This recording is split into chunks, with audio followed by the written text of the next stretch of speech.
साथियों नमस्कार। मैं डॉक्टर अमरनाथ पासवान, सामाजिक बहिष्करण एवं समावेशी नीति अध्ययन केंद्र, सामाजिक विज्ञान संकाय काशी हिंदू विश्वविद्यालय में अध्यापक हूँ। आज मैं आप लोगों के सामने बाबा साहब भीमराव अंबेडकर पे बात करने के लिए आया हूँ। आज का जो विषय होगा, बाबा साहब डॉक्टर भीमराव अंबेडकर मेरी नज़र में। जैसा कि आप जानते हैं कि ये जो अप्रैल का महीना होता है, बाबा साहब अंबेडकर जी की जयंती धूमधाम से पूरे दुनिया में उनको मानने वाले लोग सेलिब्रेट करते हैं कि बाबा साहब भीमराव अंबेडकर 1891 को 14 अप्रैल के दिन मध्य प्रदेश के महू छावनी में उनका जन्म हुआ था। और बाबा साहब भीमराव अंबेडकर एक महार अछूत परिवार में थे। बाबा साहब अंबेडकर ने जिस समय और परिस्थिति में वह समय बिल्कुल अनुकूल नहीं थी। बाबा साहब अंबेडकर के जन्म के साथ ही और उनके जन्म के पहले से भी भारत एक तो गुलाम था, दूसरे जो उपेक्षित वंचित समाज था भारत में, वो दूसरी गुलामी की जंजीर में जकड़ा हुआ था। और बाबा साहब अंबेडकर ने इंग्लैंड और अमेरिका से दो डॉक्टरेट आते हैं। तो बाबा साहब अंबेडकर को ये सारा ज्ञान हो जाता है कि भारत में किस जाति आधारित भेदभाव, जाति के आधार पे छुआछूत, जाति के आधार समाज में एक बड़े समूह के लोगों। बाबा साहब अंबेडकर के जीवन में खुद ही जाति आधारित भेदभाव हुआ। बाबा साहब अंबेडकर ने अपने स्मरण में लिखते हैं कि एक बार तो उनको घोड़ा गाड़ी वाला धक्का गिरा दिया, उनका हाथ पांव टूट गया था। दूसरी घटना मैंने कई बार जिक्र किया है कि जब बड़ौदा राज्य में नौकरी करने आए तो वहाँ चपरासी उनका था, छूत परिवार में पैदा हुए थे। और चाहे में पीएचडी थे, और चाहे जितने बड़े विधिवेत्ता, संविधानवेत्ता, अर्थशास्त्री, राजनीति शास्त्री रहे हों, लेकिन कुछ तथाकथित लोगों की नज़र में वो एक अछूत ही थे। उस समय की परिस्थिति अनुकूल नहीं थी, लेकिन बाबा साहब अंबेडकर ने बहुत प्रयास किया।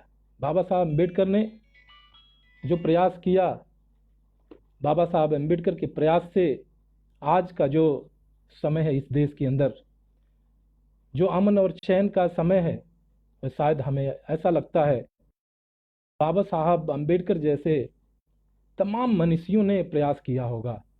लेकिन बाबा साहब अंबेडकर ने जिस तरीके से अपनी दृष्टि, जिस तरीके से अपने नज़रिया उन्होंने और देखा कि यहाँ पे तो जाति के आधार पे अमीरी गरीबी भी जाति के आधार पे है, शोषण अत्याचार अन्याय भी जाति के आधार पे है। तो बाबा साहब अंबेडकर से दुखी होते हैं। और आप जानते हैं कि बाबा साहब अंबेडकर जब भारत आते हैं, पारसियों की सराय में जाते हैं, गलत नाम बता करके, वहाँ कैसे उनकी जान खतरे में पड़ती है, कैसे वहाँ से उनके सामान को बाहर किया जाता है। बाबा साहब अंबेडकर एक ऐसे एक ऐसे जिनकी दृष्टि सिर्फ भारत के लोगों के लिए नहीं, बल्कि विश्व की मानवता के लिए उन्होंने काम किया। बाबा साहब अंबेडकर तो उनके पास अर्थशास्त्र में डॉक्टरेट की उपाधि और अगर उनको ऐशो आराम की जिंदगी जीना होता तो वे किसी दूसरे देश में जाकर के प्रोफेसर और तमाम बड़े पदों पे काम करके ऐशो आराम की जिंदगी जी लिए होते। लेकिन बाबा साहब अम्बेडकर समाज के करोड़ों वंचित, उपेक्षित, मर्दित लोगों के उनको गुलामी के जंजीरों से उनकी सोच में आई। और बाबा साहब अम्बेडकर के बारे में हम सब जानते हैं कि बाबा साहब अम्बेडकर सिर्फ दलितों के लिए नहीं, सिर्फ आदिवासियों के लिए नहीं, सिर्फ पिछड़ों के लिए नहीं, सिर्फ अल्पसंख्यकों के लिए नहीं, सिर्फ महिलाओं के लिए नहीं, मानवता के लिए, संपूर्ण राष्ट्र के लिए, संपूर्ण समाज के लिए उनका जो चिंतन था कि संपूर्ण मानवता के लिए, संपूर्ण मानवता जो खतरे में थी उसको बाहर निकालना था उस खतरे से। वो जो खतरा था वो छुआछूत का खतरा था, वो जाति आधारित भेदभाव का खतरा था, वो गरीबी का खतरा था, वो अंधविश्वास और पाखंड का खतरा था, वो बेरोजगारी का खतरा था। ऐसे खतरों से, ऐसे जोखिम से समाज को ऊपर उठाना चाहते थे बाबा साहब अम्बेडकर। बाबा साहब अम्बेडकर ने संविधान लागू होने के बाद, आप जानते हैं कि संविधान सभा में बाबा साहब अम्बेडकर की सारी बातें यूं ही नहीं मान ली गई। बाबा साहब अम्बेडकर ने संविधान के प्रारूप समिति के अध्यक्ष के रूप में जिस तरीके से कार्य किया, रात दिन जग करके, है कि बाबा साहब अम्बेडकर का कितना बड़ा कंट्रीब्यूशन भारतीय संविधान के लिए था। भारतीय संविधान की एक एक पहलू पे, एक एक अनुच्छेद पे लंबी बहस चली सभा में। बाबा साहब अम्बेडकर के तर्क वितर्क इतने गंभीर होते थे क्योंकि उन्होंने जिस समाज में जन्म लिया, समाज के मर्म को उन्होंने समझा था। बाबा साहब अम्बेडकर संविधान के बारे में कहते हैं कि संविधान चाहे जितना अच्छा क्यों न हो, यदि उसे लागू करने वाले लोग अच्छे नहीं होंगे तो संविधान जरूर बुरा साबित होगा। यदि लागू करने वाले लोग अच्छे होंगे तो संविधान भी हितकारी साबित होगा। साथियों, इसी के साथ बाबा साहब अम्बेडकर ने जो चिंता व्यक्त की है, जो 26 जनवरी 1950 को संविधान लागू होने के समय कि हम विषमताओं के जीवन में प्रवेश करने जा रहे हैं। राजनीति में हमें समानता का हक होगा, लेकिन सामाजिक व आर्थिक जीवन में विषमता यानी असमानता बनी ही रहेगी। राजनीति में हम एक वोट और एक मूल्य को मान्यता देंगे, लेकिन और आर्थिक ढांचे, हम सामाजिक और आर्थिक जीवन में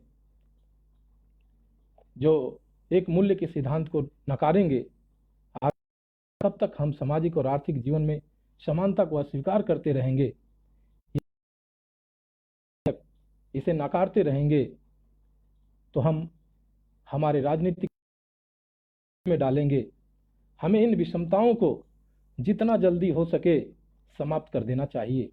यदि ऐसा नहीं किया गया तो लोग भेदभाव, शोषण व विषमताओं के बुरी तरह से शिकार हैं। वे राजनीतिक लोकतंत्र की उस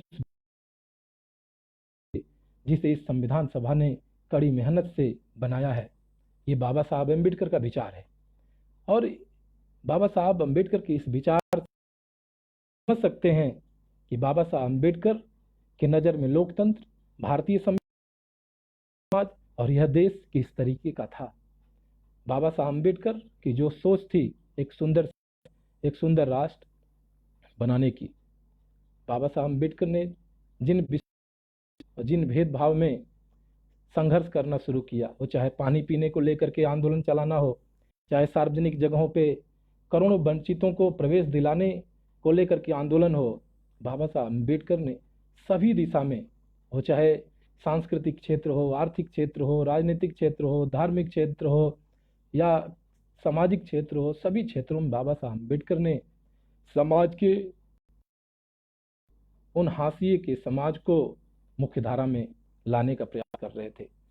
आज की जो सरकार है, उन सरकारों का भी उद्देश्य है इंक्लूसिव डेवलपमेंट का, समावेशी विकास का।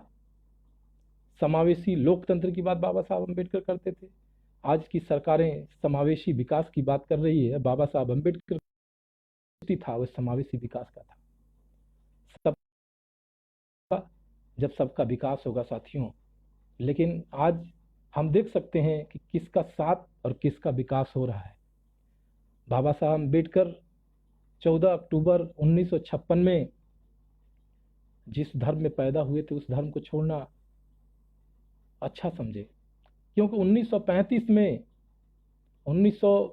के आसपास उन्होंने घोषणा कर दी कि हिंदू धर्म में पैदा होना मेरी मजबूरी हो सकती थी, लेकिन हिंदू धर्म में मरूंगा नहीं, यह मेरी मजबूरी नहीं है। और इन्हीं शब्दों के साथ बाबा साहब अम्बेडकर ने नागपुर के धरती पे 1956 में 14 अक्टूबर को बौद्ध धर्म की दीक्षा ली थी। बहुत चिंता के साथ बाबा साहब ने इतने लंबे समय तक जो इंतजार किया, ये सोच करके कि शायद समाज में कुछ बदलाव आ जाए। लेकिन समाज में कुछ तो ऐसे ठेकेदार लोग हैं जो समाज का ठेका लेकर चलते हैं। वो चाहते ही नहीं कि समाज सुंदर बने, वो चाहते ही नहीं कि समावेशी विकास और समावेशी लोकतंत्र स्थापित हो। तो ऐसे लोगों के कारण बाबा साहब अम्बेडकर को दुखी होकर के और एक ऐसे धर्म को जो समता, स्वतंत्रता और बंधुत्व, न्याय के पे आधारित, जो तार्किकता पे आधारित, जो विज्ञान पे आधारित धर्म है बाबा साहब अम्बेडकर का, ऐसे धर्म में बाबा साहब अम्बेडकर उसकी दीक्षा ले लिए। आप जानते हैं आज कुछ सवाल आ रहे हैं कि दुनिया में कैसे शांति स्थापित हो, कैसे भाईचारा स्थापित हो। आप जानते हैं कि जिस भगवान गौतम दुनिया को शांति का संदेश दिया है, उन्हीं के मार्गदर्शन पर चलकर बाबा साहब अम्बेडकर विश्व में मानवता को स्थापित करना चाहते थे। और एक ऐसा सुंदर संविधान बाबा साहब अम्बेडकर ने दिया, जिसकी संविधान में जो प्रस्तावना है कि हम भारत के लोग भारत को एक संपूर्ण प्रभुत्व संपन्न समाजवादी धर्मनिरपेक्ष गणराज्य बनाने के लिए तथा उसके समस्त नागरिकों को, यहाँ ध्यान देने वाली बात है, नागरिकों को सामाजिक, आर्थिक और राजनीतिक न्याय, विचार अभिव्यक्ति, धर्म और उपासना की स्वतंत्रता, प्रतिष्ठा और अवसर की समता प्राप्त करने के लिए तथा उन सब में व्यक्ति की गरिमा और राष्ट्र की एकता और अखंडता सुनिश्चित करने वाली बंधुता बढ़ाने के लिए दृढ़ संकल्पित होकर के जो 26 नवंबर 1949 को बाबा साहब अम्बेडकर द्वारा बनाया गया संविधान उस दिन अंगीकृत किया गया था, स्वीकार किया गया था। और 2 माह बाद 26 जनवरी 1950 को का संविधान लागू कर दिया गया था। आप जानते हैं कि दुनिया भारत का सबसे लोकतांत्रिक देश है। दुनिया के लोकतंत्र की खूबसूरती कि पूरे दुनिया में जो भारत की लोकतंत्र की खूबसूरती है, जो भारत के संविधान की खूबसूरती है, उसकी चर्चा। और आप जानते हैं कि पूरे दुनिया का जो एक सर्वे हुआ कैलिफोर्निया विश्वविद्यालय द्वारा, उस सर्वे में बाबा साहब अम्बेडकर को प्रथम स्थान पर रखा गया। सबसे प्रतिष्ठित, सबसे सम्मानित, सबसे महान व्यक्तित्व के रूप में बाबा साहब अम्बेडकर को ने रखा। और कोलंबिया विश्वविद्यालय के पाठ्यक्रम में जो राजनीति विज्ञान का पाठ्यक्रम है स्नातकोत्तर का, उसमें बाबा साहब अम्बेडकर के है। आप जानते हैं कि पूरे दुनिया में जो बाबा साहब अम्बेडकर का दर्शन है, पूरे विश्व के विश्वविद्यालयों में पढ़ाया जाता है। विद्यार्थी पढ़ते हैं, शोध होते हैं। बाबा साहब अम्बेडकर सिर्फ एक व्यक्ति नहीं बल्कि एक विचारधारा है। बाबा साहब अम्बेडकर को हम ऐसे कह सकते हैं कि बाबा साहब अम्बेडकर एक चलता फिरता विश्वविद्यालय है। बाबा साहब अम्बेडकर पे हो चुके हैं, लेकिन फिर भी अम्बेडकर का वास्तविक चिंतन है, वास्तविक जो उनका विचारधारा है, वास्तविक जो उनका मार्गदर्शन है, वे शायद समाज में अभी भी खुल करके सामने नहीं आ पा रहा है।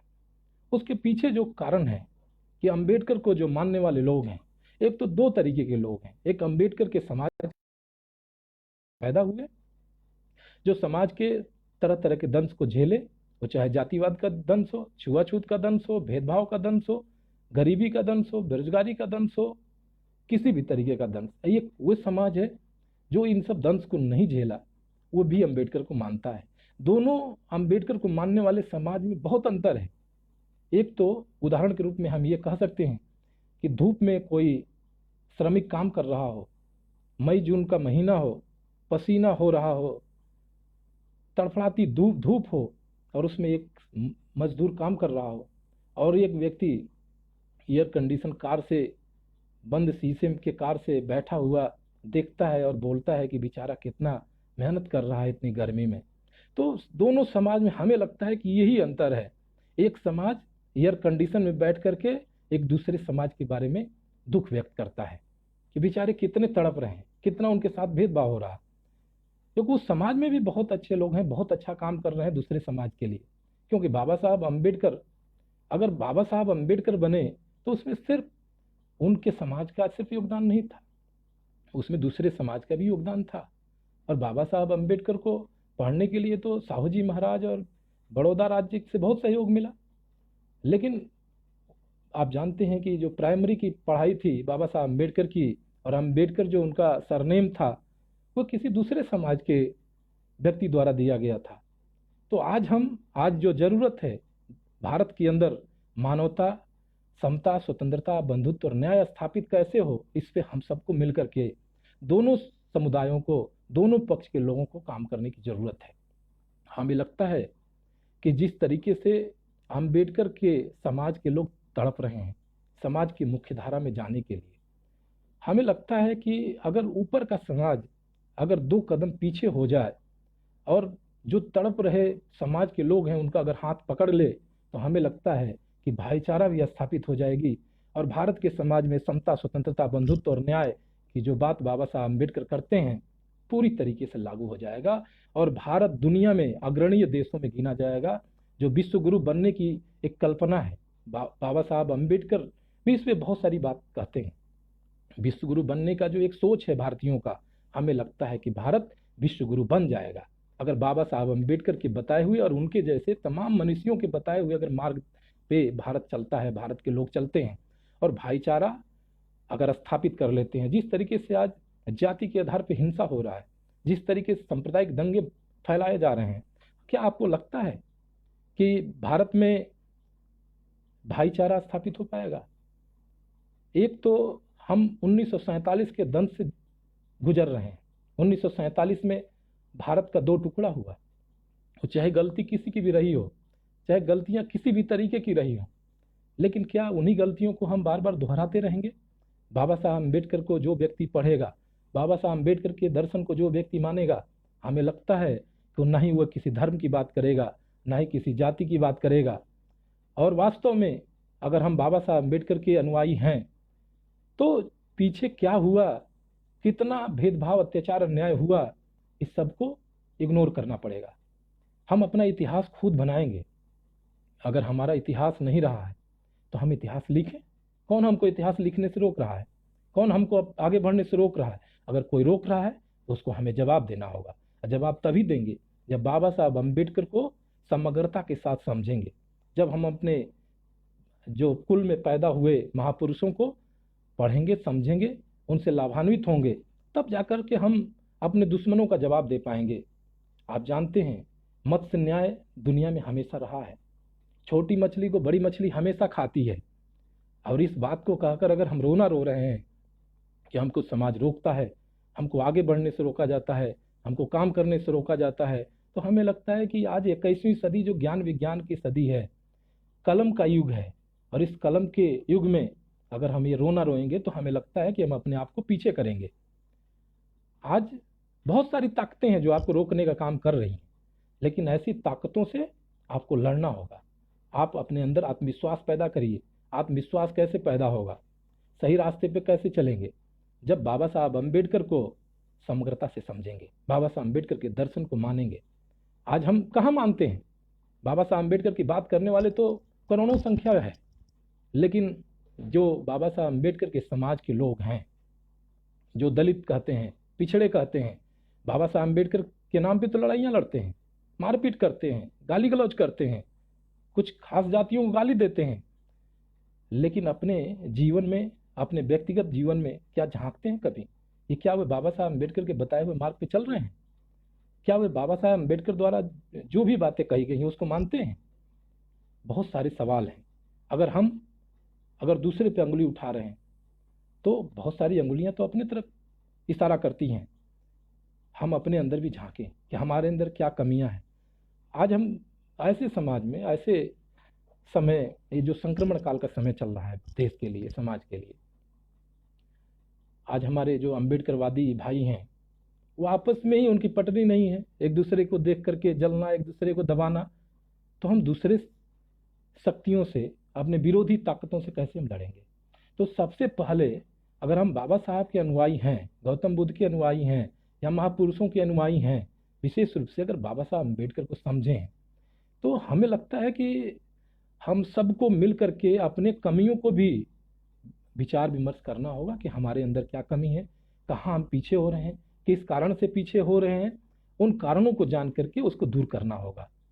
और मैं आप सब लोगों से निवेदन करूंगा कि अब गाली गलौज करने का समय नहीं है, किसी के ऊपर अंगुली उठाने का समय नहीं है। अब खुद अपना मूल्यांकन करते हुए और अपना विकास करना है। ये कैसे आने वाले समय में कैसे हम ऊपर बढ़ें, कैसे सभी समाजों में, पूरे दुनिया में हम अपने बाबा साहब अम्बेडकर को स्थापित करें, उनके विचार को स्थापित करें। और बाबा साहब अम्बेडकर किसी के गुलाम नहीं है। और बाबा साहब अम्बेडकर कोई सोचे कि पॉकेट में रख कर चलें, तो ये भी संभव नहीं है। बाबा साहब अम्बेडकर को कोई सोचे कि हमारे ये घर के हैं, तो ये भी सही नहीं है। बाबा साहब अम्बेडकर ने जिस तरीके से हिंदू कोड बिल लागू करके, या हिंदू कोड बिल सदन में ला करके, और जिस तरीके से एक संदेश दिया था कि भारत की संपूर्ण महिलाओं के हित के लिए, संपूर्ण महिलाओं के लिए, हम जानते हैं कि भारत के समाज में महिलाओं को द्वितीय दर्जे पे रखा गया था, महिलाओं को किसी भी तरीके की आज़ादी नहीं थी। बाबा साहब अम्बेडकर ने इस सब दंश को समझा और महिलाओं को स्वतंत्रता, समानता, बराबरी का दर्जा देना चाहा। और आप जानते हैं कि जो संकुचित सोच के हमारे देश के नेता थे, बाबा साहब अम्बेडकर के हिंदू कोड बिल के विरोध में आते हैं, और बाबा साहब अम्बेडकर दुखी होना पड़ता है। बाबा साहब अम्बेडकर दुखी होकर के, दुखी मन से रोते हुए लॉ मिनिस्टर से, कानून मंत्री पद से त्याग पत्र दे देते हैं। उनके त्याग को क्या कोई महिला समझ पाती है? अगर नहीं समझती है तो उन महिलाओं को समझाने की जरूरत है। बहुत सारी देश में महिलाएं समझ रही हैं, क्योंकि जो आज महिलाओं का विकास हो रहा है, जिस तरीके से अग्रणी पंक्ति में महिलाएं बढ़ रही हैं, वो चाहे किसी भी पद पे जा रही हैं, किसी भी क्षेत्र में जा रही हैं, उसमें बाबा साहब अम्बेडकर का बहुत बड़ा रोल है। महिलाएं जानती हैं, अगर जो महिलाएं नहीं जानती है वो जानेंगी, उनको और बताने की जरूरत है। सरकारों से मैं निवेदन करूंगा कि बाबा साहब अम्बेडकर को सभी पाठ्यक्रमों में अनिवार्य कर देना चाहिए।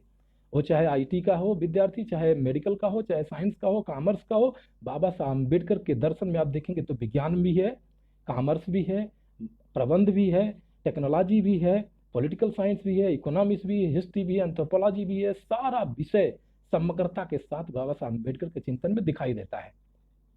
अगर बाबा साहब अम्बेडकर को अगर संकुचित तरीके से अगर हम देखने की कोशिश करेंगे, तो हमें लगता है कि बाबा साहब अम्बेडकर के साथ न्याय नहीं होगा। बाबा साहब के अगर हम सच्चे अनुयायी हैं, बाबा साहब अम्बेडकर के सच्चे भक्त हैं, बाबा साहब अम्बेडकर को अगर सचमुच हम मानते हैं, तो बाबा साहब अम्बेडकर के दर्शन को पूरी तरीके से ओपन करके रखना चाहिए।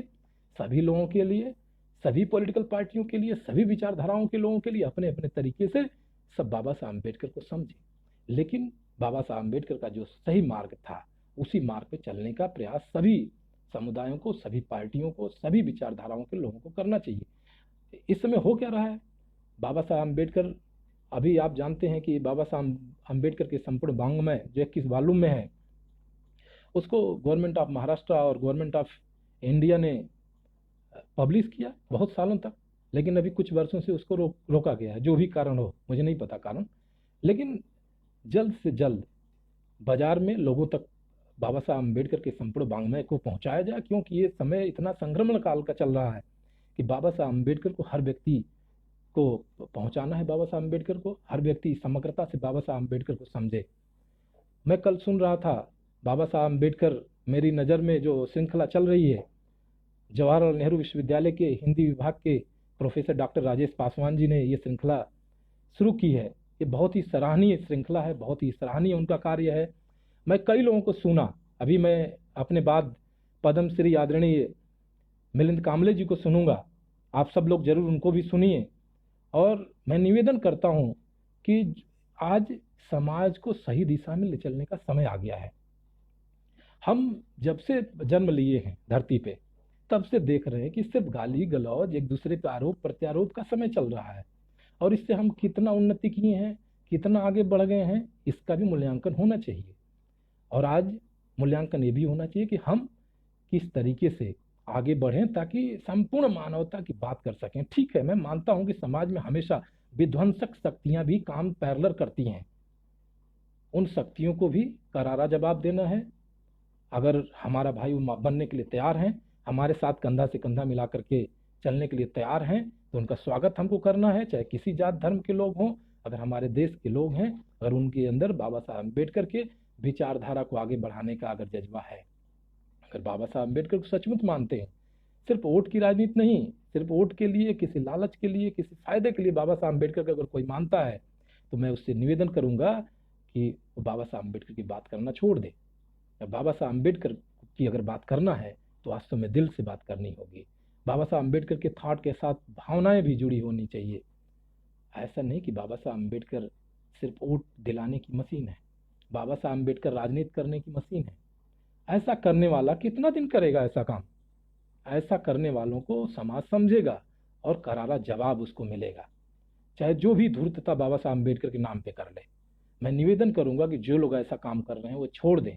बाबा साहब अम्बेडकर एक ऐसे महामानव हैं जो विश्व की मानवता के लिए, विश्व में इंसानियत को स्थापित करने के लिए, आप जानते हैं कि दुनिया का इतिहास असमानता और भेदभाव का रहा है।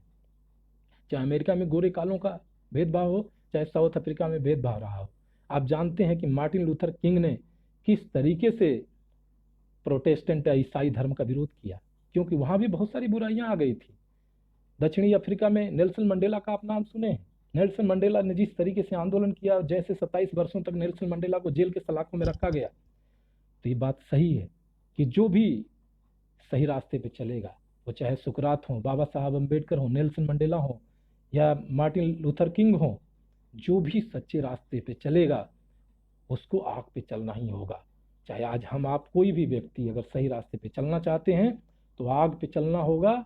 और आग पे अगर चलने की साहस, अगर क्षमता आपके अंदर नहीं है, तो हमें लगता है कि समाज सेवा छोड़ करके अपना नौकरी और अपना खाना पीना, अपना परिवार देखना चाहिए लोगों को।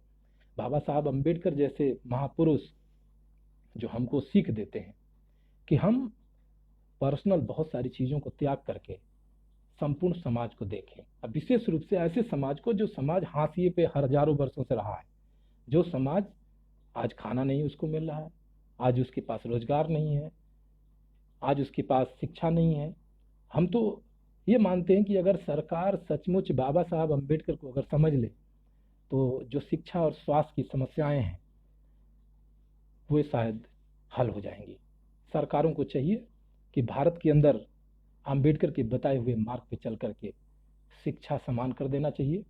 जिस तरीके से अनुच्छेद 21 में right to life and personal liberty की बात की गई थी, और 86वें संविधान संशोधन 2002 में करके एजुकेशन को फंडामेंटल राइट में रखा गया, मूल अधिकार के रूप में उसको समाहित किया गया अनुच्छेद 21A में, और शिक्षा हर व्यक्ति का अधिकार हो गया। उसी तरीके से जो मूलभूत आवश्यकताएं हैं, वो चाहे गरीब हो अमीर हो, सबको समान शिक्षा मिलनी चाहिए और सबको समान चिकित्सा मिलनी चाहिए। हमें तो ये लगता है कि अगर सरकार के पास पैसे की कोई कमी नहीं है, सरकार और शिक्षा और स्वास्थ्य को पूरी तरीके से मुक्त कर दे, तो हमें लगता है कि समाज में जो विषमताएं हैं, समाज में जिस तरीके से गरीबी है, वो शायद कम हो जाएगी। आज बहुत सारे साथी बाबा साहब अम्बेडकर के संविधान पे और बाबा साहब अम्बेडकर पे और बाबा साहब अम्बेडकर द्वारा प्रदत्त आरक्षण पे अंगुली उठाते हैं। ऐसे लोग जो बाबा साहब अम्बेडकर के दर्शन को नहीं जानते हैं, ऐसे लोग जो बाबा साहब अम्बेडकर को नहीं समझते हैं, ऐसे लोग जो बाबा साहब अम्बेडकर द्वारा बताए गए मार्ग पर नहीं चलना चाहते हैं और सिर्फ दकियानुसी विचार रखते हैं, वो बाबा साहब अम्बेडकर को गालियां देते हैं, बाबा साहब अम्बेडकर के ऊपर अंगुली उठाते हैं, बाबा साहब के संविधान की धज्जियां उड़ाते हैं, बाबा साहब अम्बेडकर को फाड़ते हैं, बाबा साहब अम्बेडकर के संविधान को जलाते हैं, बाबा साहब अम्बेडकर के दिए गए उस समता मूलक समाज की स्थापना के लिए जो आरक्षण का प्राविधान है, उस आरक्षण के प्राविधान को लेकर के समय समय पे गालियां लोगों द्वारा दी जाती है, उसके खिलाफ आंदोलन चलाए जाते हैं। लेकिन क्या आपको लगता नहीं है कि ये सब गलत है? क्योंकि जिस तरीके से समाज ने असमानता को जन्म दिया है, जिस तरीके से गैर बराबरी समाज में है, एक परिवार है जो 100 बीघा खेती है, 10 लोग सरकारी नौकरी में हैं, और एक परिवार है जो रिक्शा चलाता है। क्या दोनों के बच्चे एक प्राइमरी में पढ़कर, एक मंटेसरी में या इंग्लिश मीडियम स्कूल में पढ़ करके, क्या दोनों मेडिकल की परीक्षा, इंजीनियरिंग की परीक्षा, आईएएस की परीक्षा में बैठ करके समान अंक ला सकते हैं? तो ऐसे लोगों के लिए, ऐसे लोगों के एम्पावरमेंट के लिए, जो वास्तव में गरीब है, जो वास्तव में पिछड़ा है, जो वास्तव में आर्थिक रूप से नहीं, सामाजिक रूप से और शैक्षणिक रूप से पिछड़ा है सदियों से, क्या ऐसे लोगों को समाज में बराबरी का हक नहीं मिलना चाहिए? बाबा साहब अम्बेडकर ने जिस तरीके से संविधान में, वो चाहे फंडामेंटल राइट का प्राविधान हो, चाहे directive principle of state policy का प्राविधान हो, बहुत सारे ऐसे अनुच्छेदों के माध्यम से बाबा साहब अम्बेडकर ने समाज के सभी दबे कुचले लोगों को आवाज़ देने का प्रयास किया है, सबको अवसर देने का प्रयास किया है। जैसा कि हमने संविधान की प्रस्तावना में बताया था कि किस तरीके से व्यक्ति की गरिमा का भी उनको ख्याल है, व्यक्ति की प्रतिष्ठा का भी ख्याल है, आर्थिक सामाजिक न्याय की भी बात करते हैं। बाबा साहब अम्बेडकर शिक्षा, स्वास्थ्य, सभी क्षेत्रों में जोर देते हैं। भारतीयों के लिए भारत का संविधान बाबा साहब अम्बेडकर ने बना कर दिया। और लोग ये बोलते हैं कि बाबा साहब अम्बेडकर ने क्या किया? ऐसे लोगों को जवाब आप सबको देना चाहिए, लेकिन जवाब तब देंगे जब बाबा साहब अम्बेडकर को समझेंगे, जब बाबा साहब अम्बेडकर को पढ़ेंगे, बाबा साहब अम्बेडकर के बताए हुए मार्ग पे ईमानदारी सच्चाई से चलेंगे। जब आप खुद गलत हैं तो बाबा साहब अम्बेडकर के बताए हुए मार्ग पे चल ही नहीं सकते। बाबा साहब के बताए हुए जो रास्ते हैं उसको आप दूसरों तक पहुंचा ही नहीं सकते हैं। आपको बहुत अग्रेसिव होने की जरूरत नहीं है। आप अपनी ऊर्जा का बाबा साहब अम्बेडकर जैसे प्रयोग करिए। बाबा साहब अम्बेडकर कभी किसी को गाली नहीं दी। बाबा साहब अम्बेडकर ने कभी जाकर सड़कों पर तोड़फोड़ नहीं किया। हम तो ये चाहते हैं कि हर व्यक्ति बाबा साहब अम्बेडकर के बताए हुए मार्ग पे चले। जो देश की संपत्ति है हमारी है, जो देश की जमीन है वो हमारी है, जो देश का संसाधन है वो हमारा है। सब पे मेरा हक है, हमारे लोगों का हक है, गरीबों का हक है, मजलूमों का हक है। और इस देश में मौलिक अधिकार जो संविधान में बाबा साहब अम्बेडकर ने प्राविधान किया, और उसमें अनुच्छेद 25 अंतःकरण की स्वतंत्रता बाबा साहब अम्बेडकर ने दिया है। ये कोई भी व्यक्ति अपने धर्म का प्रचार प्रसार कर सकता है, अपने मुताबिक धर्म को स्वीकार कर सकता है। इसमें बहुत गलत मानने की, दुखी होने की दूसरे समाजों को जरूरत नहीं है। ये किसी को भाला भोंक दीजिए, किसी को गोली मार दीजिए। बाबा साहब अम्बेडकर ने फंडामेंटल राइट के अनुच्छेद 19(1) में 6 मौलिक स्वतंत्रताएं भी भारत के नागरिकों को दिया है। उसमें विचार अभिव्यक्ति की स्वतंत्रता प्रमुख है। विचार अभिव्यक्ति की स्वतंत्रता, संगठन बनाने की स्वतंत्रता, और घूमने फिरने की स्वतंत्रता, बसने की स्वतंत्रता, ये सारी स्वतंत्रताएं बाबा साहब अम्बेडकर ने दिया है। जो प्रमुख 6 मौलिक स्वतंत्रताएं हैं, बाबा साहब अम्बेडकर ने मूल अधिकार के साथ साथ मूल कर्तव्य का भी प्राविधान किया है। अगर हम अपने अधिकार के साथ साथ अपने कर्तव्य को भी भली भांति समझ लें तो हमें लगता है कि आने वाले समय में इस देश के अंदर अमन, चैन, शांति का माहौल बनेगा। लेकिन हम अपने कर्तव्यों को नहीं समझते हैं, सिर्फ अपने अधिकार को समझते हैं। सिर्फ अपने अधिकारों को समझने से क्या होता है? हम एक हाथ से अगर ताली बजाने की कोशिश करते हैं तो बजती नहीं है साथियों, दोनों हाथ लगाना पड़ता है ताली बजाने के लिए। इसलिए वैसे ही बाबा साहब अम्बेडकर ने संविधान में मौलिक अधिकार का प्राविधान किया, लेकिन मूल जो संविधान था उसमें मूल कर्तव्य नहीं था। लेकिन वे स्वर्ण सिंह समिति के संस्तुति पे रसिया के संविधान से 1976 में 42वें संविधान संशोधन द्वारा मूल कर्तव्य अनुच्छेद 51(a) में रखा गया। पहले 10 था, लेकिन उसमें भी 86वां संविधान संशोधन द्वारा 2002 में मूल कर्तव्य में भी शिक्षा को शामिल किया गया। उसमें कहा गया कि अपने प्रतिपाल्यों को, जो गार्जियन हैं, जो पेरेंट्स हैं, जो अभिभावक हैं, उनका कर्तव्य निश्चित किया गया कि अपने प्रतिपाल्यों को, अपने बच्चों को निश्चित रूप से शिक्षा दें। जब बाबा साहब अम्बेडकर का संविधान जब इतना सुंदर है तो और दूसरे किसी कानून की जरूरत इस देश को नहीं है। दूसरे किसी अधिनियम की इस देश को ज़रूरत नहीं है। अगर 395 अनुच्छेद को अगर हम देखेंगे तो सब कुछ उसमें समाहित है। तो चाहे शोषण के खिलाफ बात हो, चाहे छुआछूत के खिलाफ बात हो, चाहे महिलाओं को, दलितों को, वंचितों को, आदिवासियों को, पिछड़ों को, अल्पसंख्यकों को न्याय दिलवाने की बात हो, उनके साथ न्याय की बात हो, उनको अधिकार दिलाने की बात हो, उनको अवसर की बात हो, सब कुछ बाबा साहब अम्बेडकर ने किया है। और अगर हम देखेंगे बहुत सारे सवाल भी आ रहे हैं कि प्रधानमंत्री की भी बात की जा रही है सवाल के माध्यम से। तो मैं बताना चाहता हूं कि जब 2014 में मोदी जी पहली बार सदन में चुन करके आते हैं एक सांसद के रूप में, उसके पहले आप सब जानते हैं कि मुख्यमंत्री गुजरात के वो रहते हैं। तो सदन के सीढ़ियों पे लेट जाते हैं, उनकी आंखों में आंसू होते हैं, बहुत विनम्रता के साथ, बहुत भावना के साथ बाबा साहब अम्बेडकर का नाम नरेंद्र मोदी जी लेते हैं और कहते हैं कि बाबा साहब भीमराव अम्बेडकर अगर भारत में पैदा नहीं हुए होते और बाबा साहब भीमराव अम्बेडकर द्वारा भारत का संविधान बनाया नहीं गया होता और दुनिया का सबसे बड़ा लोकतांत्रिक देश भारत बना नहीं होता, तो क्या चाय बेचने वाले का बेटा भारत का प्रधानमंत्री बनता। ऐसे शब्दों से प्रधानमंत्री नरेंद्र मोदी जी संबोधित करते हैं और वे सदन को मंदिर बोलते हैं। तो प्रधानमंत्री द्वारा इतनी बड़ी बात कही जाती है। देखिए, मुझे तो पता नहीं कि किसके मन में क्या होता है, लेकिन जो उद्गार व्यक्ति व्यक्त करता है उसी को हम लोगों को समझ करके लेकर के चलना है। और अगर हम सकारात्मक सोच नहीं रखेंगे, नकारात्मक सोच के साथ अगर काम करेंगे, तो हमें लगता है कि न इसमें देश का कोई भविष्य है, न कोई देश का इसमें भला है, न अपना खुद का भला है, न किसी समाज का इसमें भला है।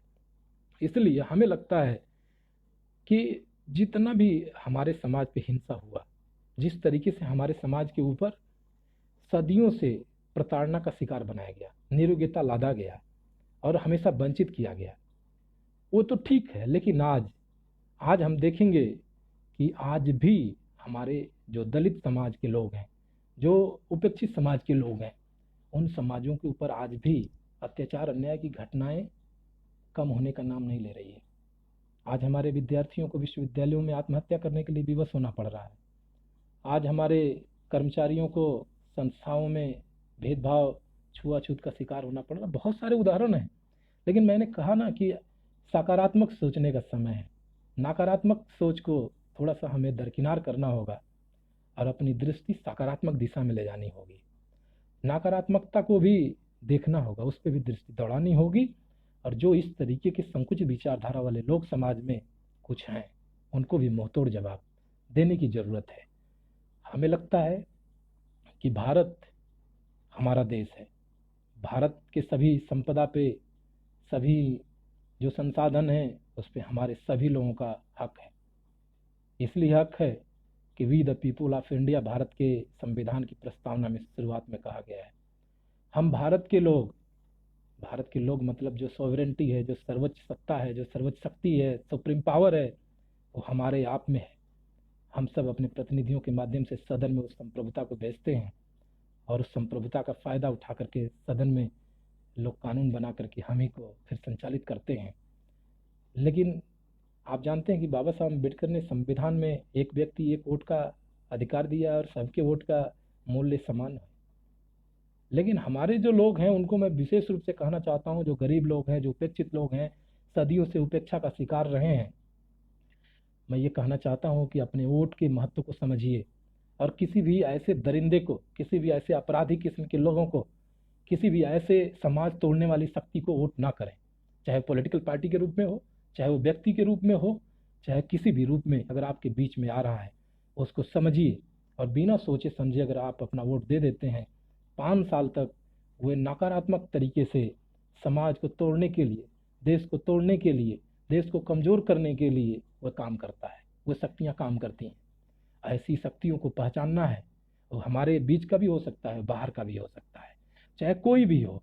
लेकिन ऐसे नकारात्मक सोच वाले लोग, ऐसे अपराधी प्रवृत्ति के लोग जो समाज को, देश को तोड़ रहे हैं, कमज़ोर कर रहे हैं, लूट रहे हैं, संसाधनों को के ऊपर कब्जा जमा रहे हैं, ऐसे लोगों को चिन्हित करके उनको वोटों में, उनको चुनाव में वोट नहीं देना चाहिए और सही प्रत्याशी का चयन करना चाहिए, सही नेता का चयन करना चाहिए, ताकि देश की सत्ता पे जब सही व्यक्ति होगा तो हमें लगता है कि बाबा साहब अम्बेडकर को सही तरीके से लागू करेगा और बाबा साहब अम्बेडकर के संविधान को जब सही तरीके से लागू कर देगा तो हमें लगता है कि इस देश में समता, स्वतंत्रता, बंधुत्व और न्याय स्थापित हो जाएगा, अमन चैन पूरी तरीके से हो जाएगा। हमें लगता है कि किसी भी सरकार को, किसी भी नेता को, किसी भी समाज को इस देश के अंदर किसी जाति के नाम पे, धर्म के नाम पे किसी समाज को तोड़ने का अधिकार नहीं है, क्योंकि भारत का संविधान जब तक इस देश के अंदर है किसी को यह अधिकार नहीं देता है कि सांप्रदायिक दंगे कराएं, जाति दंगा कराएं। सहारनपुर की घटना हम सबको याद है। अंबेडकर जयंती की झांकी निकालने को लेकर के समाज के कुछ लोगों ने अंबेडकर वादियों के ऊपर हमले किए और तरह तरह की हमलाएं चाहे यूपी, बिहार, गुजरात, महाराष्ट्र में हो रही हैं। सरकारों को सख्त से सख्त कानून बना करके ऐसे जो हमलावर हैं उनको जेल के सलाखों में करना चाहिए। आप सबको याद होगा दिल्ली में कुछ ऐसे दरिंदे टाइप के लोग, ऐसे देशद्रोही टाइप के लोग जो बाबा साहब अम्बेडकर द्वारा बनाए गए संविधान को आग के हवाले कर दिए, लेकिन हमें तो आज तक नहीं पता कि उनकी गिरफ्तारी हुई या नहीं हुई, उनको कोई दंड मिला या नहीं मिला। क्या ये देशद्रोह नहीं है? जिस संविधान से हमारा देश चल रहा है, जिस संविधान के ऊपर शपथ लेने के लिए हमारे देश के जो मुख्य न्यायाधीश सर्वोच्च न्यायालय के, या सारे न्यायाधीश, या सारे पदाधिकारी, प्रधानमंत्री, राष्ट्रपति, सभी संविधान को साक्षी मान करके शपथ लेते हैं कि इस देश को हम अमन चैन देंगे, इस देश को समता, स्वतंत्रता, भाईचारा स्थापित करने का माहौल देंगे। क्या उस बाबा साहब अम्बेडकर के संविधान की प्रतियां जलाई जाती हैं तो हमारे देश के जो बड़े बड़े अधिकारी हैं, बड़े बड़े नेता हैं, वो कहाँ सोए रहते हैं? ये मीडिया हमारे देश की जो चौथे स्तंभ के रूप में जानी जाती है, क्या इसकी नजरें कहाँ छुप जाती हैं? क्या इन चैनलों पे चलता है? इन अराजकतावादियों को गिरफ्तार किया जाता है? नहीं। अगर कोई भी, मैं तो ये मीडिया कर्मियों से भी, मीडिया घरानों से, सरकारों से, प्रशासनिक अधिकारियों से और सम्मानित जनता से मैं निवेदन करूंगा कि समाज में किसी भी तरीके का कोई भी व्यक्ति अगर किसी उपेक्षित, मर्दित, गरीब, मजलूम के ऊपर अत्याचार, आक्रमण, अटैक कुछ भी करता है, किसी भी तरीके का शोषण, अत्याचार, अन्याय घटनाएं घटाता है, तो ऐसे लोगों को समाज को भी दौड़ा करके उसका इलाज कर लेना चाहिए और बचे तो प्रशासन को इलाज करना चाहिए और सरकार को सख्त से सख्त कानून बना करके ऐसे लोगों को, कानून तो है ही है, इंडियन पेनल कोड में सारा कानून है, लेकिन जब तक सरकार की मंशा साफ नहीं होगी, प्रशासन की मंशा साफ नहीं होगी, हमें लगता है कि कुछ भी नहीं होने वाला है। इसलिए हम सब लोगों को अपनी आंखों को खोल करके बाबा साहब अम्बेडकर के दर्शन के हिसाब से काम करना चाहिए। और बहुत लोग बोलते हैं कि गांधी जी के साथ बाबा साहब अम्बेडकर का वैमनस्यता था, भेदभाव था, बहुत कुछ था। भाई किसके साथ किसका नहीं होता है? वो समय था जब बाबा साहब अम्बेडकर का गांधी के साथ रहा होगा, होना भी चाहिए। भाई वैचारिक मतभेद तो होना ही चाहिए। बहुत सारे विचार आते हैं जो हम अपने दोस्त से नहीं संतुष्ट होते हैं, एग्री नहीं होते हैं, तो उसको लेकर के अगर हम गांधी को गाली दें या किसी और महापुरुष को गाली दें, शायद हमें लगता है कि इस पर भी हम लोगों को विचार करना चाहिए, सोचना चाहिए। ऐसा कोई करता नहीं है, लेकिन अगर कुछ ऐसे लोग हैं तो इससे बाज आएं, क्योंकि हम अपना इतिहास जानते ही नहीं है सही से। अपना इतिहास हम जाने और जानते हैं तो अपना इतिहास को आगे बढ़ाएं, और जो भी नकारात्मक शक्तियां इस देश के अंदर हैं उन नकारात्मक शक्तियों को हमें पूरी तरीके से जवाब देना चाहिए। और दूसरी बात कि जितना समझदारी आम जनता में आप दे सकते हैं, फैला सकते हैं, करिए। कांशीराम जी ने, बाबा साहब अम्बेडकर तो भाई इतना ज़्यादा दर्शन दिए कि कांशीराम जी निकल करके एक आंदोलन चलाए, राजनीति में इतना ज़्यादा उपलब्धि उनके नाम, और राजनीतिक जागरूकता बाबा साहब अम्बेडकर के बाद कांशीराम जी ने फैलाया। कांशीराम जी पे बैक टू सोसाइटी की बात करते हैं, हमारे साथी अम्बेडकर तो करते हैं, लेकिन पे बैक टू सोसाइटी क्या याद रखते हैं? क्या हमारा और सारे कर्तव्य नहीं है? इन सभी कर्तव्यों को बहुत सारे मेरे साथी अपने कर्तव्य का निर्वहन करते हैं, ऐसा नहीं है। लेकिन हम सभी साथियों को जो अंबेडकर के संविधान की वजह से लाभान्वित हैं और आज हम ऊंचे पदों पे हैं, हम सबकी जिम्मेवारी होती है या बनती है कि हम और जो समाज के उपेक्षित लोग हैं, समाज के जो दबे कुचले लोग हैं, उनके लिए भी हम काम करें। हम पे बैक टू सोसाइटी के लिए काम करें। हम संडे का समय निकाल कर गांव में जाएं और यही हमें लगता है कि बाबा साहब अम्बेडकर के प्रति सच्ची श्रद्धांजलि होगी। और बाबा साहब अम्बेडकर के विचार को अगर आप चाहते हैं कि जिंदा रहे, बाबा साहब अम्बेडकर को जिस तरीके से अमेरिका, इंग्लैंड और तमाम देशों में बाबा साहब अम्बेडकर की उपलब्धियों को गुणगान किया जाता है, दुनिया के सभी पुस्तकालयों में बाबा साहब अम्बेडकर पे किताबें रखी जाती हैं, दुनिया के सभी विश्वविद्यालयों में जिस तरीके से रिसर्च और शोध अनुसंधान के कार्य हो रहे हैं, बाबा साहब अम्बेडकर को कोई चाहे जितना चाह ले, जितनी नकारात्मक शक्तियां उनके खिलाफ अफवाह फैला ले, बाबा साहब अम्बेडकर और मजबूत होंगे। इसलिए मैं चाहता हूं कि आप सब लोग, चाहे किसी भी समाज के लोग हों, सब लोग एक साथ मिलकर के इस देश का जो अमन चैन है, जो शांति है, भाईचारा है, समता, स्वतंत्रता, बंधुत्व और न्याय के लिए सबको काम करना चाहिए। और संविधान से बढ़कर के इस देश के अंदर कुछ भी नहीं है। और जब संविधान रहेगा तो बाबा साहब अम्बेडकर के सारे विचार उनमें समाहित हैं। और किसी का अगर सवाल हो तो मैं कोशिश करूंगा कि जवाब दूं। आज ईवीएम के कारण आपके सभी अधिकार खत्म हो रहे हैं, बामन मेश्राम ऐसा कहते हैं। तो मुझे लगता है कि ईवीएम में कोई घोटाला गड़बड़ी नहीं है, इसलिए कि अभी जो ताली थाली घंटी बजाने के लिए प्रधानमंत्री ने अपील की है, उसी दिन आप सब लोगों को समझ लेना चाहिए ईवीएम में कोई घोटाला नहीं है। अगर कुछ है तो लोगों के दिमाग में है। और हमें लगता है कि नकारात्मक अपने ऊर्जा को ज़्यादा बर्बाद नहीं करना चाहिए। और कुछ साथी सवाल कर रहे हैं कि आधुनिकीकरण युग में मुसलमानों द्वारा सर्वाधिक प्यार किए जाने वाले, माने जाने वाले बाबा साहब, एकदम सही बात है। ये भी एक पॉइंट बता दें कि जब संविधान सभा में बाबा साहब अम्बेडकर को चुना जाना था तो बहुत खराब स्थिति हो गई थी। बाबा साहब अम्बेडकर को योगेंद्र नाथ मंडल नामक व्यक्ति, जो पाकिस्तान में वर्तमान में है, यानी कि उनका नाम वहाँ है, पाकिस्तान के संविधान के निर्माता बने, योगेंद्र नाथ मंडल ने अपनी सीट छोड़ दिया और मुसलमानों ने ही बाबा साहब अम्बेडकर को जिता करके संविधान सभा में भेजा। और बाबा साहब अम्बेडकर सभी दबे कुचले लोगों को न्याय दिलाने में सफल रहे। दूसरे साथी का सवाल है कि अम्बेडकर को आजीवन जिस तरह संघर्ष करना पड़ा, आज वैसी स्थिति नहीं है। लेकिन यह भी सच्चाई है कि अब भी अनुसूचित जाति, जनजाति अपने बलबूते लोकसभा या विधानसभा जीत कर नहीं पहुंच रहे हैं। ये सच्चाई है। और हमें लगता है कि देखिए, जो बाबा साहब अम्बेडकर ने पूना पैक ये सारा चिंता जाहिर की थी कि दलाल और भड़वे किस्म के लोग पैदा होंगे, विधानसभाओं और लोकसभाओं में जाएंगे। और आज हमें लगता है कि इससे ऊपर कोई सांसद विधायक उठ नहीं पा रहा है। दलित पिछड़ों के या गरीबों की आवाज़, हमें नहीं लगता है कि जो अनुसूचित जाति, जनजाति के सांसद विधायक चुन करके जा रहे हैं, वो अपने पार्टियों के एजेंडा पे काम कर रहे हैं, वो हमें लगता है अपने समाज के लिए कोई काम नहीं कर पा रहे हैं, समाज को भूल जा रहे हैं। बहुत कम लोग ऐसे हैं जो समाज के लिए कुछ कर रहे हैं। और कुछ सवाल है कि ऊंचे ऊंचे कुनवा के नीचे या जातियां समा निहुर के पनिया भरे। चलिए, कोई जो भी हों, मिश्रा जी हैं। और सकारात्मक सोच के साथ आगे बढ़ना समय की मांग है, एकदम सही बात है कि सकारात्मकता अगर नहीं है हमारे अंदर तो शायद हम अपने आप में ही कमज़ोर हो जाते हैं।